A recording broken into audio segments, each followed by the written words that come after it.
Islamic videos دیکھنے کے لیے SA مقبول کو سبسکرائب کریں۔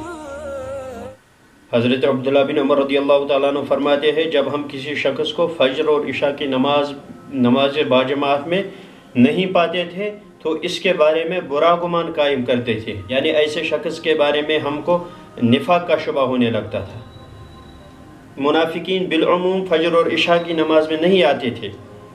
اس زمانے میں بجلی کی روشنی نہیں تھی، چھپنے کے مواقع حاصل تھے، منافقین کے دل ایمان سے خالی تھے۔ اگر وہ فجر اور عشاء میں نہیں آتے تھے ان کے بارے میں یہ گمان کیا جاتا تھا ہم تو پنجگانہ نماز نہیں پڑھتے، ہمارے بارے میں کیا گمان کیا جائے گا۔